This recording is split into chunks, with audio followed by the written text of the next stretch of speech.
podemos decir fácilmente que a medida que oramos por cosas nuestras, también podemos orar por cosas para nuestros hermanos o para cualquier otra persona. A su nombre. No limitamos a Dios y mucho menos en la oración. Se suman el versículo 11 y el versículo 12. Señor, mientras nos lleva a Tesalónica, haz que los tesalonicenses puedan crecer y abundar en amor unos para con otros y para con todos, así como nosotros también abundamos para con ellos. Es decir, el salir de la comodidad e ir a visitar a un hermano, eso es el producto del amor que está en nosotros. Estamos en un tiempo donde todo el mundo está en su mundo, en su pequeño reino, y ora conforme a su mundo. Como decía un guajirito, cada mundo es un cabeza. A su nombre. Cada mundo es un cabeza. Entonces cada quien aquí tiene su mundo. Y parece que ese mundo nadie puede entrar allí. Nadie puede ayudar. Nadie puede exhortar. Nadie puede corregir. Solamente Dios y yo. Aleluya. A su nombre. ¿Y qué si Dios te va a enseñar por medio de tu hermano? A su nombre. Lo que está plasmando el texto es que el amor de Dios que abunda en el apóstol Pablo lo ha hecho salir de su comodidad para visitar a los que están en Tesalónica. Y mientras sale de su comodidad, Señor, voy para allá, y cuando vaya para allá, abunda en ellos, Señor, que puedan crecer. A su nombre. A su nombre sea la gloria. Gracias por ayudarme. De pronto, cuando usted está meditando, hay destellos de enseñanzas por todos lados. No va a querer salir de allí. Hay gente que dice que la Biblia es aburrida. No creo que tengan el espíritu. O si lo tienen rato que no disfrutan de la palabra de Dios. Para que tenga usted una idea, el Señor Jesucristo multiplicó un día los alimentos. ¿Y cuántos le seguían? ¿Cuántos? Multitudes. ¿Sí? El Señor Jesucristo se dio cuenta que ellos tenían hambre, pero ellos no. A su nombre. El quien dijo que tenían hambre y que estaban lejos de su casa fue el Señor. Ellos estaban llenos de las palabras de Dios. A su nombre sea la gloria. Sus palabras alimentaban las multitudes que iban tras él. Y sus palabras producían la fe tal que eran sanados, eran liberados. ¿Por qué? Porque tenían un oído presto para oír las palabras de Dios. Quiere decir que a medida que meditamos en el texto, que leemos la Biblia, fe de Dios crece en nosotros. ¿Sí o no? ¿Sí o no? Fe de Dios. Y usted dirá, bueno, la fe nada más la uso en la iglesia. Estás equivocado. La fe te servirá para todo. Para el día bueno, para el día malo, para cuando estás enfermo, para cuando estás alegre. Nosotros vivimos por fe, porque la Biblia dice, el justo vivirá por su fe. Es su fe la que trae vida abundante en nosotros. Y todo lo que no es de fe es pecado. A su nombre. Todo aquello que usted piensa que no es de la fe de Dios, usted lamentablemente lo vamos a meter en la misma categoría que cualquier ladrón, que cualquier mentiroso. Eres igual pecador si no tienes fe. Y eso es duro. Para eso es esta enseñanza. Para eso es esta meditación. Entonces hay destellos de enseñanza a medida que profundizamos en la palabra de Dios. Y no solamente se trata de aprender a manera de información. Se trata de echar raíces en Dios. Si tú y yo no tenemos raíces profundas en Dios, tarde o temprano el sol, literal y metafóricamente, nos va a quemar. A su nombre. Tarde o temprano las pruebas van a acabar con nosotros. Es más, hay gente que cree tener fe y le tiene miedo a las pruebas, sabiendo que las muchas pruebas perfeccionarán tu fe. A su nombre. A su nombre sea la gloria.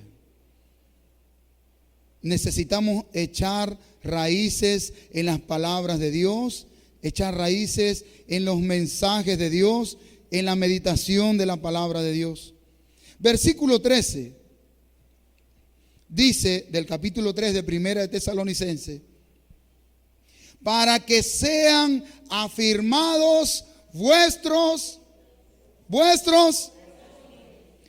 irreprensibles en santidad delante de Dios nuestro Padre, en la venida de nuestro Señor Jesucristo con todos los santos. Es una promesa maravillosa. Maravillosa, maravillosa. Que sean afirmados nuestros corazones. Si hay algo que se estabiliza, son nuestros corazones. En el primer movimiento telúrico del infierno y de las pruebas y de este mundo, lo primero que van a atacar es tu fe. Ay, Dios mío, mira la hora que no llega. ¿Será que se lo llevó un carro? ¿Será que lo mordió un perro? Y ahí te va. Y no me alcanza. Y tengo que. Y no me alcanza para el pollo. Echale papa a ese pollo. A su nombre. A su nombre sea la gloria. A su nombre. Denle un aplauso fuerte al Señor.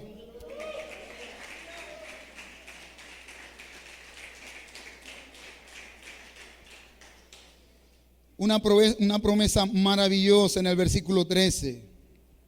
Miren, las promesas de Dios le dan sentido a nuestra vida espiritual. ¿Usted se imagina un cristiano sin promesas? No hay diferencia entre el mundo y nosotros si no tenemos la promesa. No la hay. Seremos tan miserables, amargados como ellos. Pero si tenemos las promesas de Dios, es como si camináramos en tierra firme. Dice, no teniendo nada, pero poseyéndolo todo. Puede ser que usted no tenga nada, pero la promesa dice que tú lo tienes todo. A su nombre. A su nombre. A su nombre sea la gloria. A su nombre sea la gloria. Las promesas son un oasis en medio del desierto. Son un viento fresco en medio de un calor árido. Son la sombra de un árbol gigantesco que Dios nos ha dado para permanecer allí. Esas son las promesas y esta es una. Note que las promesas en este texto, versículo 13, no están sostenidas en el aire. Dice, están sostenidas por, miren el artículo en la santidad delante de Dios y en la venida del Señor. Ahí está resguardado mi corazón. En la santidad delante de Dios, no me preocupo y que pronto ya Él viene por mí. A su nombre. Usted dirá, hermano, todo eso en esos 3 versículos, todo eso. Todo eso y más. A su nombre. Las promesas están sostenidas en la mano de Dios. Están sostenidas en el carácter de Dios. De tal manera que Dios puede decir: lo que yo te he prometido, yo te lo voy a cumplir. Porque por dos cosas inmutables es imposible que Dios mienta. Por lo tanto, tenemos un ancla segura que traspasa el velo, donde entró Jesús, sumo sacerdote de la orden de Melquisedec, eternamente y para siempre. A su nombre la gloria. Ahí están todas nuestras promesas ancladas. No en el aire. No en cosas que se puedan acabar. Están ancladas en la eternidad de Dios. Algunos dirán: wow, hermano, tremenda prédica. Si ustedes supieran que no es para exaltar al predicador que enseñamos. Lo hacemos para que podamos ver a Dios en todas partes. A su nombre sea la gloria. Para eso son estas raíces en Dios. Algunos de ustedes dirán: bueno, hermano, ya medité mucho. Ore para cerrar. Recoja las ofrendas. A medida que pasa el tiempo, cuando recibimos al Señor, hay una palabra que se acuña en nuestras vidas. Necesitamos más de Dios. De tal manera que usted dice: bueno, Señor, ya te di los 5 minutos que te había prometido, cambio y fuera. Todos los que somos de Dios: Señor, enséñame un poco más. Sumérgeme un poco más, Señor. A su nombre. Pero ¿cómo podemos sumergirnos si no leemos más? Si no le dedicamos más tiempo al Señor. Bueno, hermano, pero con 3 versículos es suficiente. Querido hermano, hoy en día hay tanta tecnología. Dice un predicador bautista que en el día del juicio, yo no sé si eso será así, pero él lo afirma, o no sé si lo dice de manera jocosa. Él dice que en el día del juicio, Facebook, Instagram, Netflix van a estar ese día allí, en el estrado. Y cuando a alguno de nosotros se nos ocurra decir: es que yo no tuve tiempo para buscarte, Señor, Facebook va a salir. Aquí tengo el historial, mira. 4 horas diarias, papá. Las redes sociales van a acusarnos en aquel día. A su nombre. Señor, es que yo estaba tan ocupado, Padre. Y tú sabes que yo tengo que estar concentrado para buscarte. Y mire, todas las redes sociales nos van a acusar. Nos van a decir: mentira, se te fueron los dedos, se movía solo en la noche. A su nombre. ¿Cómo le dicen a eso? Los scroll. Caramba, yo le digo: pásale el dedo ahí, güey. A su nombre sea la gloria. Me disculpan, hermano, estamos mejorando. A su nombre sea la gloria. En aquel día, dice este varón, que las redes sociales nos van a acusar, nos van a señalar. Nos van a decir cuánto tiempo pasábamos, cuánta música descargábamos. Nos van a decir de todo. No va a haber excusa.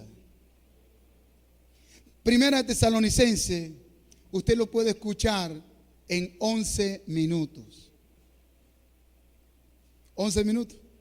¿Usted cree que voy a pasar toda la tarde leyendo Primera de Tesalonicenses? No, hermano, es que yo no leo bien. Ponela en audio. Es que no me gusta Reina Valera. Poné la versión internacional. Es que no me gusta la versión internacional. 10 millones de versiones tenéis y no escuchas la palabra de Dios.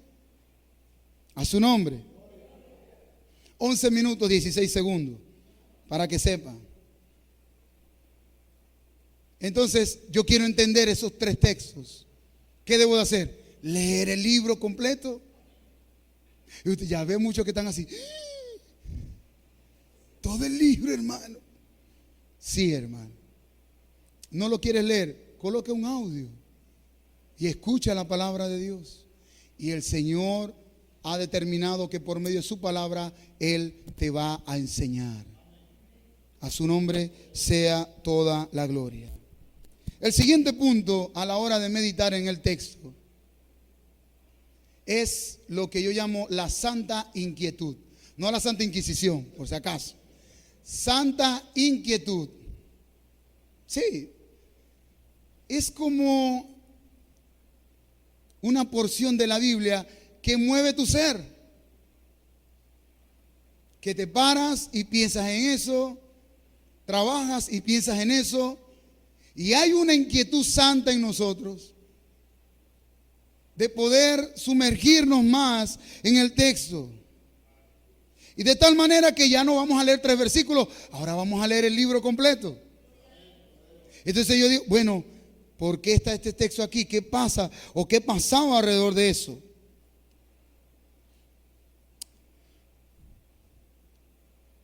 Vamos a leer el versículo 11 nuevamente.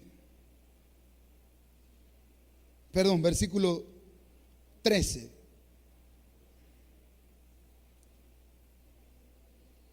Para que sean afirmados vuestros corazones. Es decir, hay una intención espiritual. Afirmar nuestros corazones en Dios.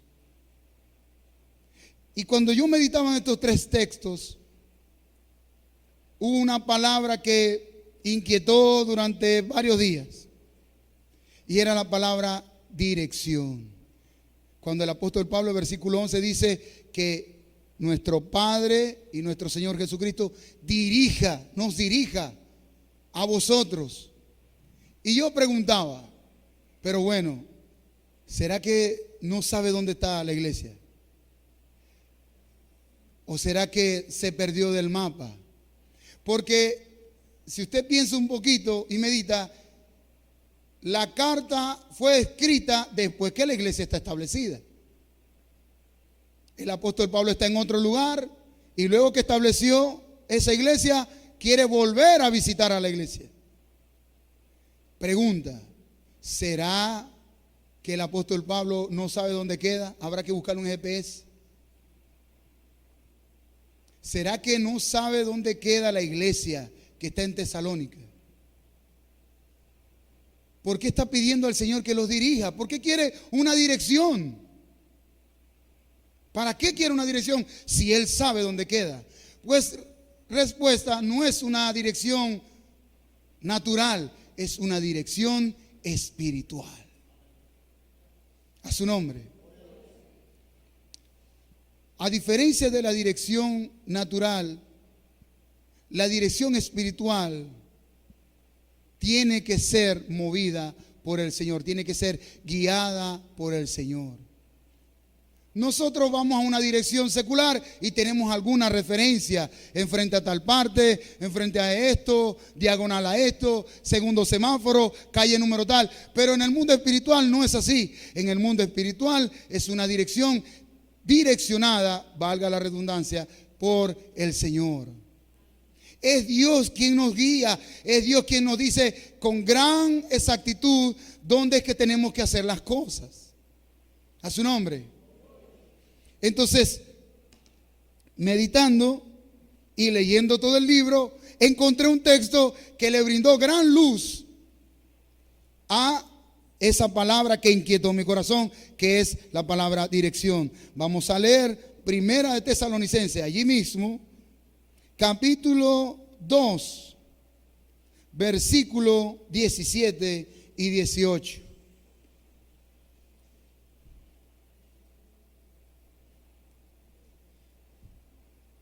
Primera Tesalonicenses, capítulo 2, versículo 17 y 18. Miren lo que dice.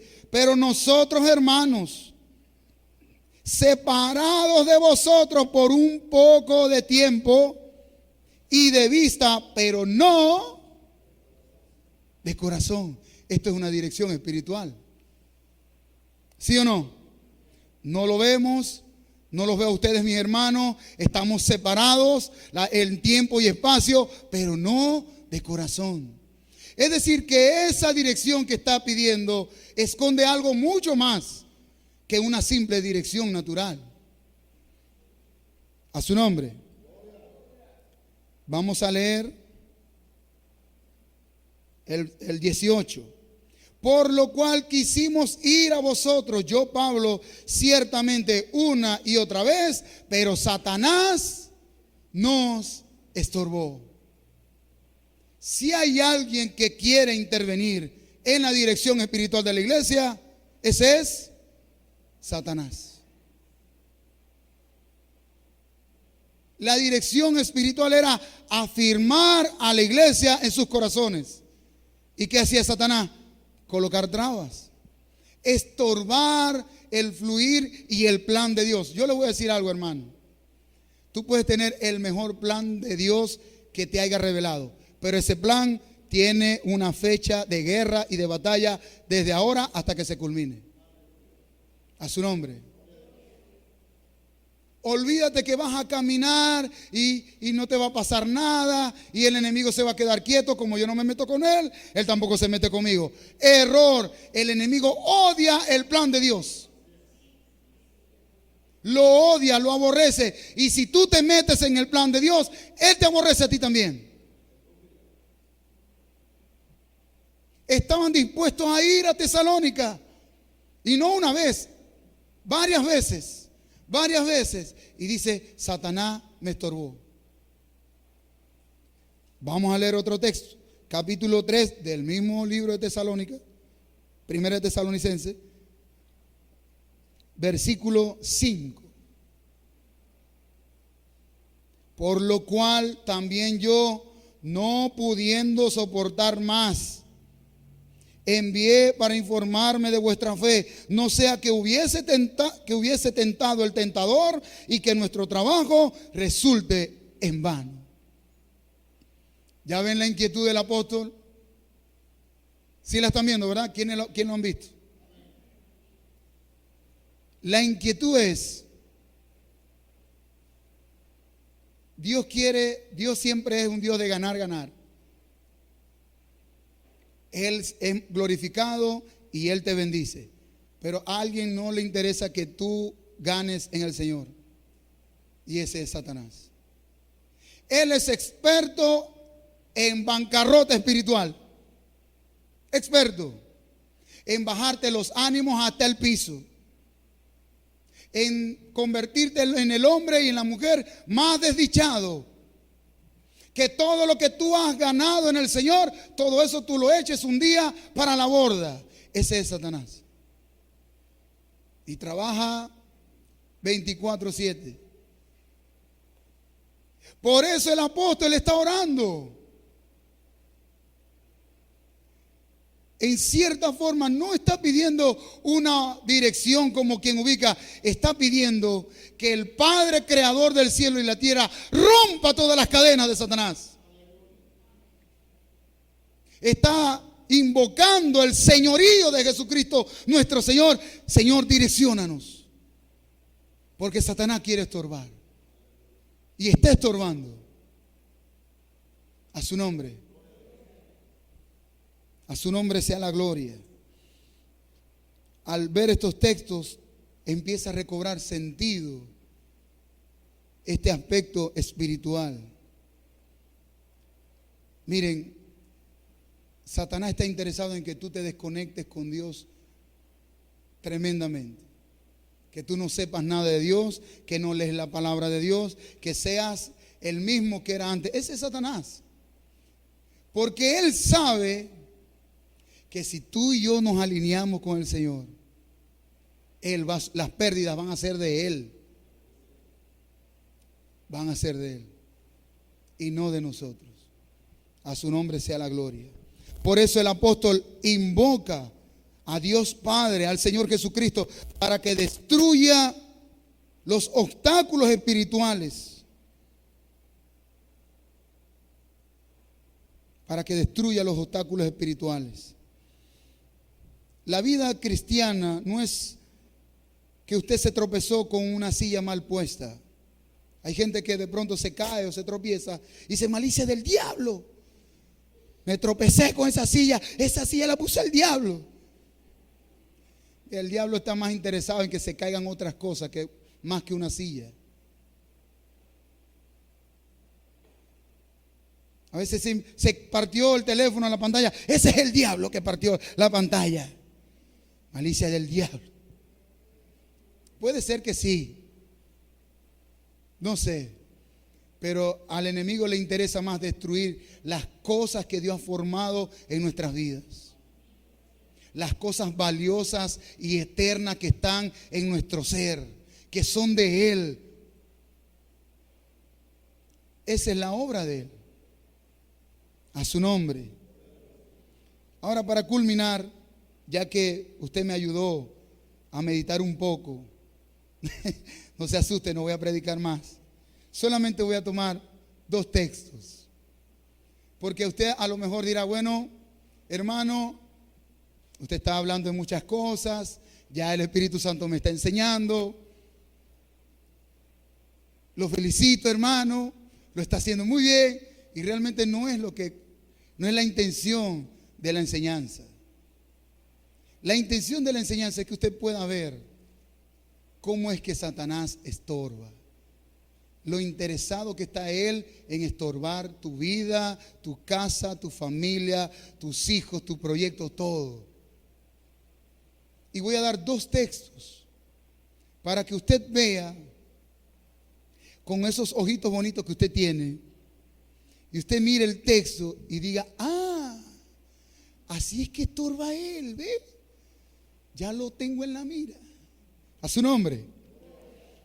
Vamos a leer Gálatas, echamos mano de otros libros y de algunos paralelos, dirían algunos estudiosos.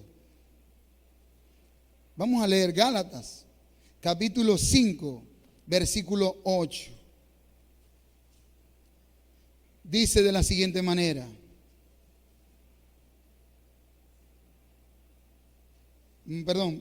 Capítulo 5, versículo 7 y 8. Vosotros corríais bien. ¿Quién estorbó para no obedecer la verdad? Esta persuasión no procede de aquel quien los llama. Un poco de levadura leuda toda la masa. ¿Quién estorbó para no obedecer la verdad? ¿Cómo estorba Satanás? Que tú no obedezcas la verdad. Si tú no lo obedeces, él dice, ay papá, lo tengo listo. Tropezó y cayó porque no obedeces a la verdad. Y no obedeces a la verdad porque el amor, vamos a leer versículo 6. Porque en Cristo Jesús ni la circuncisión vale algo, ni la circuncisión, no, la fe obra por el amor. Si hay alguien que quiere, si en los planes del maligno está que alguien de la iglesia tropiece, ¿qué va a hacer primero? Te deja que no ames a nadie, que no te preocupes por nadie. Porque el texto dice, la fe obra por el amor. Es el amor que empieza a menguar primero y la fe viene después y después vienes a tropezar. Todo radica allí. Por eso obligamos a nuestro ser, así no quieras pararse de la cama, tenéis que ir a la iglesia y tenéis que congregarte. Es que no me dan ganas, yo sé que no te dan ganas, pero la fe obra por el amor. A su nombre. Es que me cansé de orar, la fe obra por el amor. El amor empieza a menguar primero. De hecho, en estos últimos tiempos dice, el amor de muchos se... Pero el quien hizo eso primero fue el maligno. El maligno fue quien hizo primero. El maligno usa todas las pruebas para que tú mengues en el amor de Dios. Usa incluso los traumas, usa incluso las memorias, usa incluso las ataduras para que tu amor no siga abundante ni creciente. Ese es el maligno. A su nombre sea la gloria. Por último, Primera de Pedro, capítulo 3. Usted se va a alegrar cuando lee este texto. Versículo 7.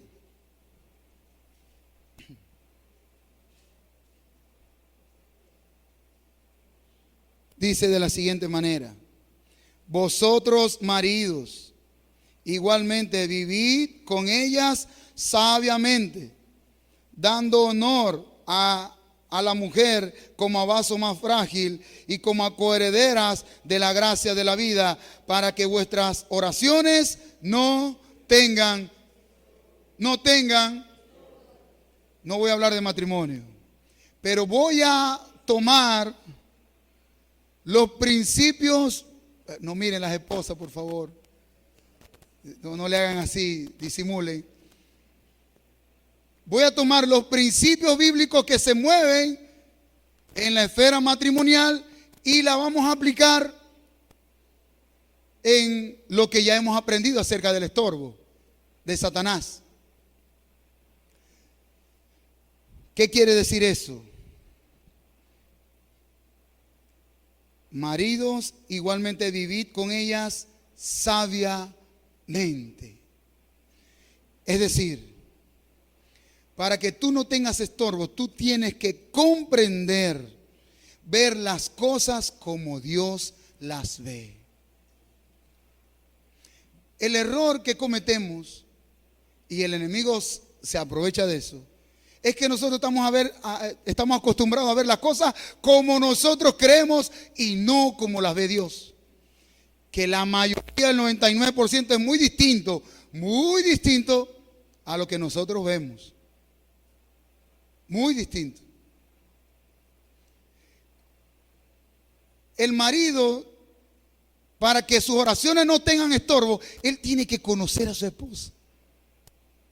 Comprender qué le hace falta, comprender que cada cierto tiempo cambia de humor, comprender que cuando ya pasa los 50 empieza otro fenómeno. Y usted dice: Dios mío, ¿con quién me casé? Porque no comprendes. No la comprendes. No tienes sabiduría. No entiendes que estás delante de un ser que Dios lo hizo así, a su nombre. Y hay algunos hombres que dicen: es que ella no es espiritual. No es que no es espiritual, es que tú no la comprendes. Tú no tienes sabiduría. No la ves como Dios la ve. Ay, por fin voy a salir vencedor aquí, hermano. Pero cuando tú comprendes todo, tú te haces el que no sabes. Tranquilo, ¿verdad? Vamos, tranquilo. A su nombre. Porque no comprendes. Igual pasa cuando hay tropiezos espirituales.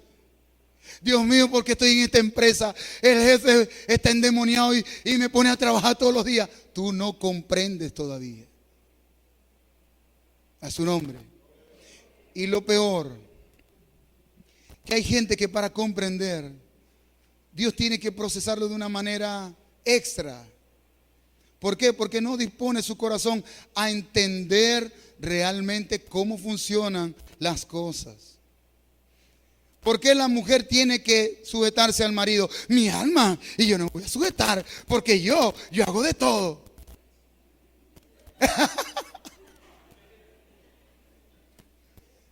Bueno, ahora iba a salir ileso y ya no. Porque yo hago de todo y vos no hacéis nada, no me ayudáis. Porque no comprendes que el que tienes a tu lado es la cabeza del hogar. A su nombre. La falta de comprensión en las cosas espirituales, vienen los estorbos y vienen las caídas. Porque no comprendemos Pero si tú le pides a Dios, Señor, a veces, para culminar, le predicamos a alguien y esa persona está, pero órale a Dios, Señor, dame la sabiduría para predicarle y que se convierta. Su nombre. Sí, a mí me predica.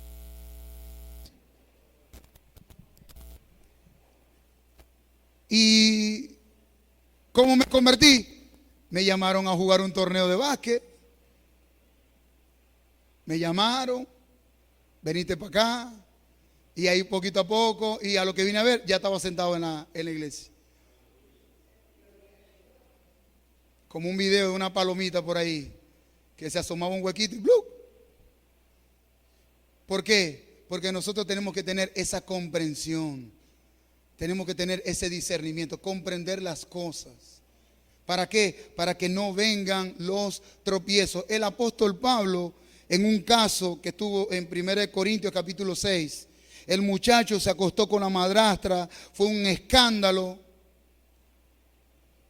Y lo disciplinaron a ese muchacho, me lo sacan de la iglesia, disciplina. Pero al cabo de 3 años, el apóstol Pablo tuvo que escribir en el mismo caso y a la misma iglesia y le dijo, por favor, quítenle la disciplina a ese muchacho. Porque no ignoramos las maquinaciones de Satanás. Él estaba claro. Porque los excesos, Satanás está esperando que tú te excedas.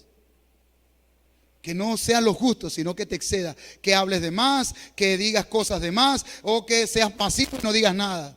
Él está esperando eso. ¿Para qué? Para hacer tropezar. A su nombre.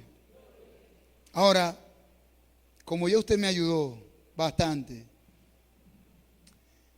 la pregunta es la siguiente. ¿Tú deseas ser usado por el Señor? ¿Quién dice amén? Amén. Si tú deseas ser usado por el Señor, te hago una pregunta. ¿Tú vas a permitir que Satanás siga estorbando, siga saboteando tu vida? Si tú dices, no sabes, ahorita hacemos una oración, no te preocupes. Pero si tú dices que no, bienvenido al cuartel. Esto es una batalla de todos los días. Tú tienes que comprender que aunque tú no ves balas y bombas, estás en medio de una guerra. A su nombre. Y Él está montando unos cacerías para tropezar. A su nombre. Pero en Dios, que es Padre nuestro Señor Jesucristo, Él nos va a hacer que nos afirmemos en nuestros corazones. ¿Quién dice amén? ¿Quién dice amén? Denle un aplauso fuerte al Señor. Vamos a colocarnos sobre nuestros pies. Vamos a darle gracias a Dios.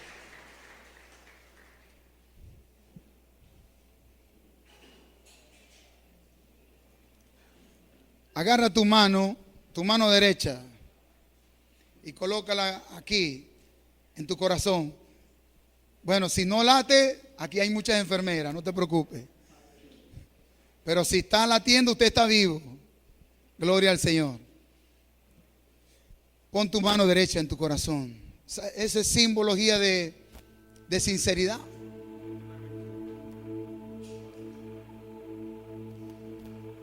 Dios conoce nuestras luchas. Vamos a pedirle a Dios, Señor, afirma nuestros corazones. No queremos tropezar, ni queremos que Satanás nos ponga tropiezo. Señor, si has colocado cosas maravillosas en nosotros, afírmalas.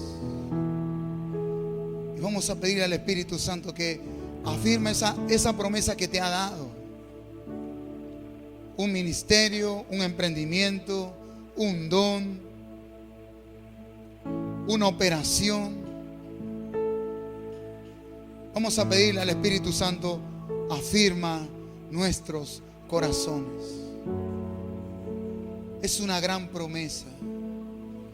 Afirma nuestros corazones en la plataforma de la santidad y en tu venida. Señor, para que cuando tú vengas estemos preparados, no tengamos pérdidas. Sabemos que las luchas son difíciles, las batallas son extenuantes, pero vamos a pedirle que Él afirme nuestros corazones. Vamos a aprovechar esta bendición de podernos acercarnos a Dios y decir: Señor, afirma nuestros corazones. No permitas que el maligno saque provecho de las pruebas, de los errores, de los pecados. Señor, afirma nuestros corazones en santidad delante de ti y en tu preciosa venida. Oh, gloria a ti, Señor. Oh, gloria a ti, Señor. Gloria a ti, Señor. Señor, que podamos comprender las cosas espirituales. Haz que podamos ver como tú ves, Señor. Haznos ver como tú ves, Señor. Haznos tener sabiduría de lo alto. Oh, levanta tu corazón y dile: Señor, aquí está mi corazón, golpeado, abatido, muchas veces cansado. Afírmalo, Dios. Necesitamos que afirme el corazón de la iglesia. Necesitamos que afirme, Señor, cada palabra tuya. Átalas en nuestro corazón. Por favor, Señor. Por favor, Señor. Afirma los corazones, Señor. Rompe las cadenas, Señor. Tu señorío gobierne nuestras vidas. Impúlsanos hacia tu voluntad extraña. No la entendemos completamente, pero es así. Afirma. Afirma, Señor. Por medio de tu palabra, Dios. Por medio de la meditación de los textos bíblicos. Afirma los corazones.